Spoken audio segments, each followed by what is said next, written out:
সায়রার ঠোঁটে আলতো করে চুমু দিয়ে, আমার ভালোবাসার না কোনো সীমানা আছে না কোনো পরিমাপ।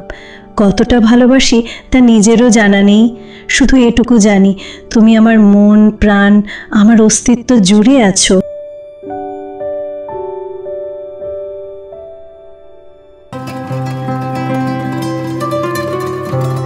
আমাদের জীবন কথা। আরসাল সায়রার চোখের পাতায়, গালে, গলায়, ঠোঁটে নিজের ভালোবাসার পরশ বুলিয়ে দিচ্ছে। সায়রা চোখ বন্ধ করে সেই পরশ অনুভব করছে। হঠাৎ আরসাল সায়রাকে ঘুরিয়ে কোমর জড়িয়ে ধরে। সায়রার কাঁধে চুমু দিতে দিতে আস্তে আস্তে পিছনের চিন খুলে দেয়। কান থেকে টপসটা কিছুটা নিচে নামিয়ে আঘাত পাওয়া জায়গায় ঠোঁট বুলায়। তারপর পিঠে নিজের ঠোঁটের গভীর ছোঁয়া দিতে থাকে। হঠাৎ সায়রা আরসালের দিকে ফিরে আরসালকে জড়িয়ে ধরে। আরসাল গলায় চুমু দিতে দিতে নেশা ভরা কণ্ঠে বলে, আই লাভ ইউ জান, I love you more than anything. তোমাকে ছাড়া বাঁচব না জান, তোমাকে ছাড়া নিজের অস্তিত্বের কথা চিন্তাও করতে পারি না। সায়রা কাঁপা কাঁপা গলায় চোখ বন্ধ করে আই লাভ ইউ টু। সায়রার মুখে আই লাভ ইউ টু শুনে আরসাল থমকে গেল। বরফ হয়ে রইল সে। সায়রা এমন উত্তর দেবে তা সে ভাবেনি। তার কাছে এটা স্বপ্ন মনে হচ্ছে। সে সায়রাকে নিজের সামনে এনে গালে হাত দিয়ে কাঁপা কাঁপা গলায় বড় বড় নিঃশ্বাস নিয়ে বলতে লাগলো, জান কি বললে, আবার বলো। সায়রা আরসালকে জড়িয়ে ধরে তার বুকে মাথা রেখে চোখ বন্ধ করে মুচকি হেসে বলে, আই লাভ ইউ টু। আরসালের ঠোঁটে শান্তির হাসি ফুটে ওঠে, যেন সে তার জীবনের সবচেয়ে বড় প্রাপ্তিটা পেয়েছে। সে সায়রাকে সামনে টেনে সায়রার দু গালে নিজের হাত রেখে পাবুলের মতো চুমু খেতে থাকে। সায়রা চোখ বন্ধ করে সেই ভালোবাসার পরশগুলো অনুভব করতে থাকে। আরসাল সায়রাকে আবার নিজের বুকের মাঝে জড়িয়ে ধরে। কিছুক্ষণ দুজন চুপচাপ থাকে। আরসাল সেইভাবেই সায়রাকে জড়িয়ে ধরে চোখ বন্ধ করে। ঘাড়ে নাক ঘষতে ঘষতে নেশা ভরা কণ্ঠে বলতে থাকে, জান তুমি জানো তোমার মুখ থেকে এই কথাটা শোনার জন্য কত অপেক্ষা করেছি, কি না করেছি।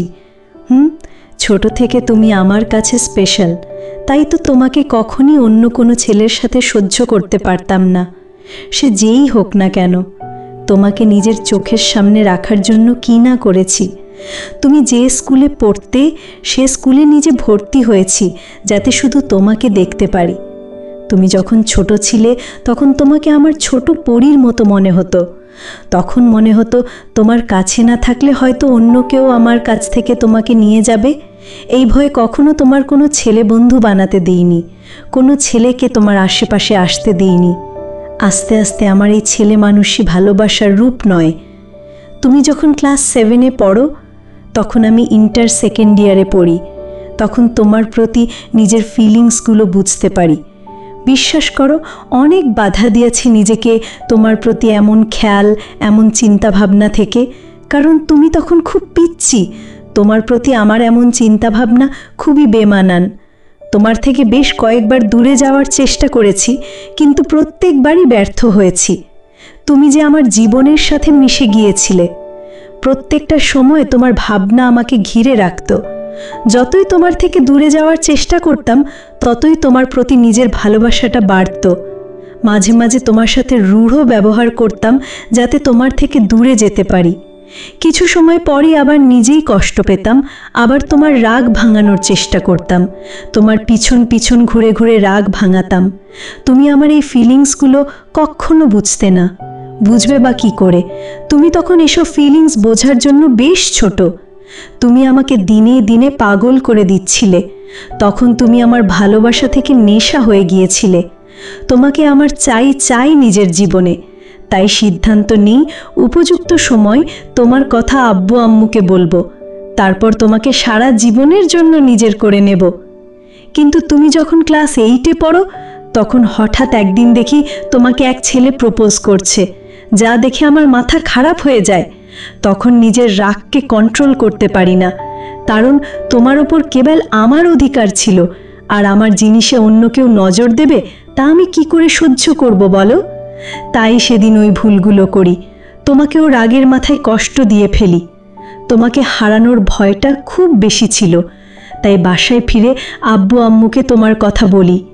তারা প্রথমে রাজি হয় না, কারণ তুমি তখন বেশ ছোট ছিলে। নিজের রাগের বশে বাড়ির সব কিছু ভাঙি সেদিন। আমার জিদ দেখে আব্বু আম্মু বাধ্য হয়। সেদিন সন্ধ্যায় তোমাদের বাড়িতে যাই, সবাইকে অনেক কষ্টে রাজি করাই। তাদের একটাই শর্ত ছিল, তোমার থেকে যেন দূরে থাকি, যেই পর্যন্ত না তুমি ইউনিভার্সিটিতে উঠছ। তাদের সব শর্তে রাজি হয়ে যাই তোমাকে নিজের করে পাওয়ার জন্য। সেদিন এনগেজমেন্টের পরের দিন চলে যাই লন্ডনে, কিন্তু তোমাকে নিজের চোখের আড়াল হতে দিইনি। সবসময় তোমাকে দেখতাম ল্যাপটপে। তোমার বাচ্চা মাও পাগলামো আমাকে আরও পাগল করে দিত। ইচ্ছে করতো তোমার কাছে ছুটে আসি, কিন্তু শর্তের জন্য আসতে পারিনি। নিজেকে বাধা দিয়েছি। প্রত্যেকটা দিন, প্রত্যেকটা মুহূর্ত তোমার মুখ থেকে এই কথাটা শোনার অপেক্ষা করেছি। ভালোবাসি কথাটা শোনার অপেক্ষা করেছি। আজ আমার অপেক্ষা শেষ হয়েছে। আজ আমার ভালোবাসা সার্থক। সাইরা এত সময় ধরে আরসালের বুকে মাথা রেখে সব শুনছিল। এখনো যারা সাবস্ক্রাইব করেননি তারা সাবস্ক্রাইব করে পাশে থাকুন। আরসালের বুকের থেকে মাথা উঠিয়ে ছলছল চোখে আরসালের দিকে তাকিয়ে আরসালের ডান গালে নিজের এক হাত রেখে নিচু স্বরে বলতে লাগলো, এতটা ভালোবাসেন? আরসাল সায়রার ঠোঁটে আলতো করে চুমু দিয়ে, আমার ভালোবাসার না কোনো সীমানা আছে, না কোনো পরিমাপ। কতটা ভালোবাসি তা নিজেরও জানা নেই। শুধু এটুকু জানি, তুমি আমার মন প্রাণ, আমার অস্তিত্ব জুড়ে আছো। তোমাকে ছাড়া নিজের অস্তিত্বের কথা চিন্তাও করতে পারি না। আরসালের দু গালে নিজের দু হাত রেখে আরসালের কপালে, চোখে, গালে আলতো করে চুমু দিতে দিতে বলতে লাগলো, সরি আপনাকে এত কষ্ট দেওয়ার জন্য। আমি নিজের কষ্টের কথা ভেবেছি, একটা বারের জন্য আপনার দিকটা চিন্তা করিনি। সরি। উহু, তোমাকে সরি বলতে হবে না। তোমার আমার ওপর রাগ করাটা জায়েজ আছে। মুচকি হেসে হঠাৎ আরসাল সায়রাকে কোমর জড়িয়ে ধরে কাছে টেনে নিয়ে দুষ্টু হেসে বলতে লাগলো, এসব কথা ছাড়ো, এখন বলো কবে তুমি পার্মানেন্টলি আমার কাছে আসবে? আমি তো আর এভাবে তোমার কাছ থেকে দূরে থাকতে পারছি না, আর আজকের পর থেকে তা অসম্ভব হয়ে যাবে। আস্তে আস্তে ঠোঁট সায়রার ঠোঁটের কাছে আনতে থাকে। সায়রা মুচকি হেসে আরসালকে ধাক্কা দিয়ে বিছানা থেকে নেমে দূরে গিয়ে কোমরে দু হাত দিয়ে বলতে লাগলো, এত তাড়াতাড়ি ধরা দিচ্ছি না, ধৈর্য ধরেন, ধৈর্যের ফল মিঠা হয়। আরসাল দুষ্টু হেসে সায়রার দিকে এগোতে থাকে। সায়রা মুচকি হেসে পিছাতে থাকে। হঠাৎ আরসাল সায়রাকে টান দিয়ে নিজের বুকের সাথে মিশিয়ে কোমরে হাত স্লাইড করতে লাগে। সায়রা ঠকঠক করে কাঁপছে। আরসাল সায়রার কানের কাছে মুখ নিয়ে নিচু স্বরে বলতে লাগলো, এই ধৈর্যটাই তো নেই বউ, আমার যে নেশা তুমি, আর এই নেশায় আমি এতটাই আসক্ত যে দূরে থাকা অসম্ভব, আর তোমাকে তো আমার কাছে ধরা দিতেই হবে বউ। হঠাৎ সায়রাকে কোলে তুলে নিয়ে বিছানায় শুইয়ে দেয়। সায়রার দিকে নেশা ভরা দৃষ্টিতে তাকিয়ে সায়রার গালে নিজের ডান হাতের উল্টো পিঠের 4 আঙুল স্পর্শ করে। সায়রা আবেশে চোখ বন্ধ করে ফেলে।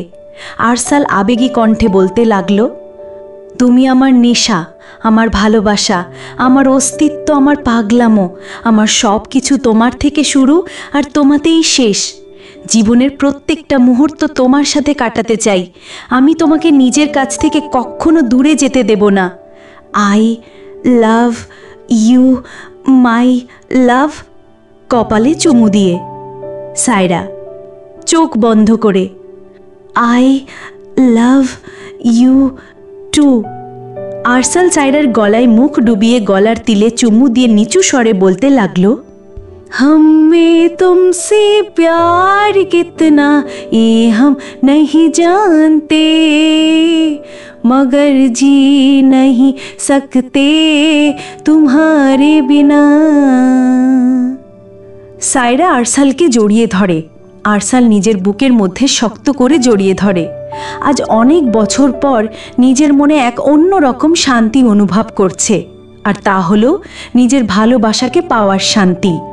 আরসালকে জড়িয়ে ধরে সায়রা আরসালের বুকে ঘুমিয়ে যায়। আর আরসাল সব সময়ের মতো মুগ্ধ নয়নে নিজের সায়রার ঘুমন্ত চেহারা দেখে রাত পার করে। সকালে সায়রা ঘুম থেকে উঠে রাতের কথা ভেবে একাই মুচকি হাসছে, মুখে লজ্জা মাখা হাসি। তারপর বিছানা থেকে উঠে ফ্রেশ হতে ওয়াশরুমে চলে গেল। ওয়াশরুম থেকে বের হয়ে আয়নার সামনে চুল মুছতে লাগলো। হঠাৎ আরসাল সায়রার পিছন থেকে জড়িয়ে ধরে চুলে মুখ ডুবিয়ে বলতে লাগলো, গুড মর্নিং জান। Saira, good morning. আচ্ছা, তোমার চুলের ঘ্রাণটা এত মিষ্টি কেন? সায়রা, মজা করে, শ্যাম্পুর কামাল। আরসাল, তুমি এত আনরোম্যান্টিক কেন? সামনে ঘুরিয়ে, আমি তো এমনই। আরসাল, কপালে চুমু দিয়ে, আর এই সায়রাকেই আমি পাগলের মতো ভালোবাসি। সায়রা, অনেক হয়েছে, এখন এখান থেকে যান, আমি নিচে যাব, আমার আজ ফাংশনের অনেক কাজ রয়েছে। রুম থেকে ধাক্কাতে ধাক্কাতে বের করে দেয়। যা, দরজা বন্ধ করে দিল। এই মেয়েও না, আনরোম্যান্টিক, মুখ ফুলিয়ে। আরসান নিচে চলে গেল। সায়রা রেডি হয়ে নিচে যেতে নেয়, হঠাৎ রশনির রুম থেকে কান্নার আওয়াজ শুনতে পায়। সায়রা রশনির রুমের দিকে গেল। দরজা ধাক্কা দিয়ে দেখে রশনি মুখ অন্য পাশে ঘুরিয়ে কান্না করছে। সায়রা রশনির কাঁধে হাত রাখতে রশনি ভয় পেয়ে যায়। চোখ মুছে মুখে হাসির রেখা ফুটিয়ে বলতে লাগে, আরে সাইরু, তুই এই সময় এখানে? সায়রা, কি হয়েছে রশনি, তুই কাঁদছিলি কেন? রশনি অন্যদিকে তাকিয়ে, কই না তো। সায়রা নিজের দিকে ঘুরিয়ে, দেখ রশনি, আমি তোকে ছোট থেকে চিনি, আর আমি তোকে ঠিকই বুঝতে পারি। কিছুদিন ধরে আমি তোকে দেখছি, তুই বেশ উদাসীন হয়ে থাকিস। জিজ্ঞাসা করিনি, ভেবেছি হয়তো ঋদ্ধিদি চলে যাবে বলে তোর মন খারাপ, তাই। কিন্তু ঠিক কি হয়েছে বলতো? কাল রাফি ভাইয়াকে দেখেছি তোকে বকছে। কি হয়েছে? কোনো সমস্যা হয়েছে? দেখ, কিছু লুকানোর চেষ্টা করবি না, সব খুলে বল। রশনি সায়রাকে জড়িয়ে ধরে কাঁদতে লাগে। সায়রা রশনিকে শান্ত করে বসায়। রশনি বলতে লাগলো, তুই অমিতকে চিনিস? সায়রা, তোমাদের প্রতিবেশী। রশনি, আমরা একে অপরকে ভালোবাসি, আর ভাইয়া তা জেনে গেছে। এখন ভাইয়া বলেছে তাকে ভুলে যেতে। সায়রা, কিন্তু কেন? অমিত ভাইয়া বেশ ভদ্র, তাদের ফ্যামিলি এ শহরে বেশ নামকরা ফ্যামিলির মধ্যে একটা, তো ভাইয়ার প্রবলেম কোথায়? রশনি, ভাইয়া ভাবছে অমিত আমাকে চিট করছে। সে আমার বয়সে বেশ বড়, তাই ভাইয়া এই সম্পর্ক মেনে নেবে না। আমাকে অমিতকে ভুলতে বলছে। আমি অমিত ছাড়া বাঁচব না। আর ভাইয়া বলেছে যদি আমি অমিতের সাথে যোগাযোগ করার চেষ্টা করি তাহলে অমিতকে মেরে ফেলবে। অমিতের সাথে কন্ট্যাক্ট করতে পারছি না, সব রাস্তা ভাইয়া বন্ধ করে দিয়েছে। এখন অমিতকে কি করে বোঝাবো সব কিছু? ওকে ফোনে বললে বুঝবে না, পাগলামি করবে, নিজের ক্ষতি করার চেষ্টা করবে। আমিও যেতে পারছি না, কি করব, দোটানায় পড়ে গেছি। সায়রা কিছুক্ষণ ভেবে, আমি যাব অমিত ভাইয়াকে বোঝাতে। রশনি, কিন্তু সায়রা, কোনো প্রবলেম হলে? সায়রা, কিছু হবে না, আমি সব ঠিক করে দেব, আমার ওপর ভরসা রাখ। তুই আর অমিত ভাইয়া এক হবি। ভাইয়া এখন কোথায় আছে? রশনি, সে গাজীপুরে আছে। সায়রা, ওকে, তাহলে ভাইয়াকে ঠিকানা দিতে বল, আমি সেখানে গিয়ে ভাইয়ার সাথে দেখা করব। এই নে ফোন। ফোন দিয়ে, ওকে, থ্যাংক ইউ সাইরু। জড়িয়ে ঝরে, থ্যাঙ্কস বলতে হবে না, আমরা বেস্টি তো। নো থ্যাঙ্কস, নো সরি, ওকে? রশনি হেসে বলে, ওকে বালিকা বধূ। সায়রা আর রশনি নিচে চলে গেল। সায়রা কিছুক্ষণ ভেবে বললে, আমি অমিত ভাইয়াকে বোঝাতে যাব। রোশনি, এখনও যারা সাবস্ক্রাইব করেননি তারা সাবস্ক্রাইব করে পাশে থাকুন। কিন্তু সায়রা, কোনো সমস্যা হলে? সায়রা, কিছু হবে না, আমি সব ঠিক করে দেব, আমার উপর ভরসা রাখ। তুই আর অমিত ভাইয়া এক হবি। ভাইয়া এখন কোথায় আছে? রোশনি, সে গাজীপুরে আছে। সায়রা, ওকে, তাহলে ভাইয়াকে ঠিকানা দিতে বল, আমি সেখানে গিয়ে ভাইয়ার সাথে দেখা করব। এই নে phone. Roshni, okay, thank you Shairu. Shaira, thanks বলতে হবে না, আমরা বেস্টই তো। No thanks, no sorry, okay. Roshni হেসে, ওকে বালিকা বধূ। শায়রার রোশনি নিচে চলে গেল। নিচে শায়রার রোশনি নিচে গিয়ে ডাইনিং টেবিলে বসে ব্রেকফাস্ট করার জন্য। দুজনই বেশ চুপচাপ। বাকি সবাই রাতের ফাংশনের প্ল্যানিং করছে, মজা করছে। আরসাল এসে শায়রার পাশে বসে, কিন্তু শায়রার সেদিকে কোনো খেয়াল নেই। সে নিচের দিকে তাকিয়ে নিজের ভাবনায় মগ্ন, কিভাবে এখান থেকে বের হয়ে অমিতের সাথে দেখা করবে। আরসাল বেশ কিছুক্ষণ ধরে শায়রাকে লক্ষ্য করছে। হঠাৎ শায়রার হাত নিজের হাতে নিয়ে নেয়। কারো হাতের স্পর্শ পেয়ে শায়রা পাশে তাকায়। তাকিয়ে দেখে আরসাল তার দিকে ভ্রু কুচকিয়ে তাকিয়ে আছে। আরসালের এইভাবে তাকানোর কারণ খুঁজে পাচ্ছে না শায়রা। মুখে মুচকি হাসির রেখা টেনে বলতে লাগে, শায়রা, কি হয়েছে? আরসাল, তোমার পাশে সেই কখন থেকে বসে আছি, সেদিকে কি তোমার খেয়াল আছে? কি চিন্তায় মগ্ন তুমি? শায়রা, সরি, আসলে রাতের ফাংশনের কথা চিন্তা করছিলাম। আরসাল, এত চিন্তা করতে হবে না, সবাই আছে।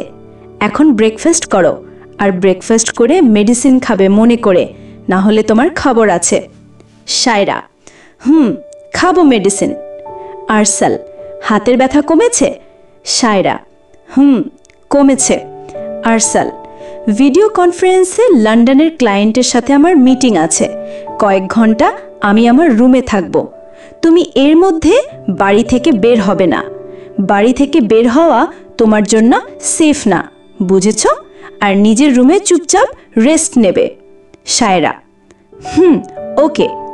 আরসাল শায়রার বাম হাতের উল্টো পিঠে চুমু দিয়ে আবার আগের মতো হাত ধরে রেখে শায়রাকে ব্রেকফাস্ট করতে বলে। শায়রা বাধ্য মেয়ের মতো ব্রেকফাস্ট করতে লাগে।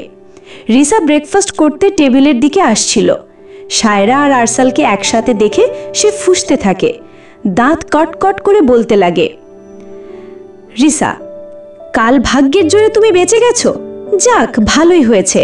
তুমি মরে গেলেও আরসাল তোমাকে ভুলতে পারবে না, তাই তোমাকে মারবো না। তোমাকে আরসালের মন থেকে বের করব। যেখানে তোমার জন্য আরসালের মনে ভালোবাসা আছে, সেখানে ভালোবাসার বদলে ঘৃণা আর বিষ দেব। তাহলে আমি তাকে খুব সহজে হাসিল করতে পারবো। ওকে? ব্রেকফাস্ট করে আরসাল ওপরে চলে যায়। শায়রা সুযোগ বুঝে সবার আড়ালে লুকিয়ে বাড়ি থেকে গাড়ি নিয়ে বের হয়ে যায়। শায়রাকে লুকিয়ে বের হতে দেখে রিসাও পিছনে পিছনে শায়রাকে ফলো করতে করতে যায়। শায়রা রেস্টুরেন্টের সামনে গাড়ি থামিয়ে ভিতরে চলে যায়। রেস্টুরেন্ট। শায়রা রেস্টুরেন্টের ভিতরে গিয়ে দেখে কোনায় একটা টেবিলে অমিত বসে আছে। শায়রা অমিতের কাছে গিয়ে সালাম দিয়ে বসে। অমিত সালামের উত্তর নিয়ে বলতে লাগে, কেমন আছো শায়রা?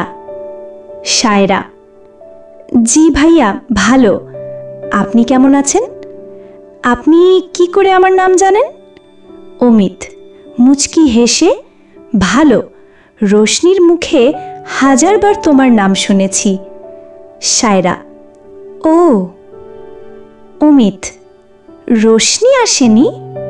শায়রা, এখনো যারা সাবস্ক্রাইব করেননি তারা সাবস্ক্রাইব করে পাশে থাকুন। আসলে আমি আপনার সাথে রোশনির ব্যাপারে কথা বলতে এসেছি। রাফি ভাইয়া আপনার আর রোশনির রিলেশন সম্পর্কে জেনে গেছে, আর সে কিছুতেই তা মানছে না। সে রোশনিকে হুমকি দিয়েছে, যদি আপনার সাথে রোশনি কোনো যোগাযোগ রাখে তাহলে আপনাকে মেরে ফেলবে। অমিত, রাফি আমার ক্ষতি করতে পারবে না, কারণ সে কিছু করতে আসলে আমিও তাকে ছাড় দেব না। কিন্তু আমি চাই না কোনো ঝামেলা। আমাদের দুজনের বয়সের ডিফারেন্স একটু বেশি, তাই বলে কি আমাদের একে অপরকে ভালোবাসার কোনো অধিকার নেই? আমরা এখন দুজনকে ভালোবেসে ফেলেছি। নিজের মনের ওপর তো আর কারো কোনো কন্ট্রোল থাকে না। এখন তা কি খুব বড় অপরাধ করে ফেলেছি? যদি আমরা একে অপরের সাথে খুশি থাকব, ভালো থাকব, তা রাফি কেন বুঝছে না? আমার রোশনিকে ভোলা অসম্ভব। আমি ওকে ছাড়া বাঁচার কথা কল্পনাও করতে পারি না। সায়রা: ভাইয়া, আমি বুঝছি আপনার দিকটা, কিন্তু আপনি রোশনির দিকটা বোঝার চেষ্টা করেন। কিছুটা সময় নিন। ঋদ্ধিদির বিয়ের পর আমি আর রোশনি দুজন রাফি ভাইয়াকে বোঝাবো, আঙ্কাল আন্টিকে বোঝাবো। আশা করি তারা বুঝবে। কিন্তু প্লিজ ভাইয়া, এর মধ্যে কোনো পাগলামো করবেন না। আমি কথা দিচ্ছি, আমি আপনার রোশনিকে ঠিক আপনার হাতে তুলে দেব। যে কোনো মূল্যেই হোক আপনাদের দুজনকে এক করব। অমিত: থ্যাংক ইউ সায়রা, তোমার উপকার কখনো ভুলবো না। সায়রা: না ভাইয়া, এ তো থ্যাঙ্কস দেওয়ার কিছু নেই। অমিত: জানো, আমার কোনো বোন নেই। আমি কি তোমাকে আমার বোন বলতে পারি? সায়রা: অবশ্যই ভাইয়া, আমিও একটা বড় ভাই পাবো। সায়রা: আচ্ছা ভাইয়া, আমাকে এখন যেতে হবে। বাড়িতে কেউ জানে না আমি বাইরে, সবাই খুঁজবে। অমিত: আমি নামিয়ে দিয়ে আসি? সায়রা: না ভাইয়া, আমি গাড়ি নিয়ে এসেছি। অমিত: ওকে বোন, তাহলে যাও, বাই। সায়রা: বাই। মুচকি হেসে সায়রা গাড়ি উঠে চলে যায়। রিসা এত সময় লুকিয়ে সব শুনেছে, আর অমিত আর সায়রার ছবি তুলেছে, যা দেখলে যে কেউ মনে করবে তারা প্রেমিক প্রেমিকা। রিসা শয়তানি হেসে বলতে লাগে, এখন এই ছবিগুলোই আমার হাতিয়ার।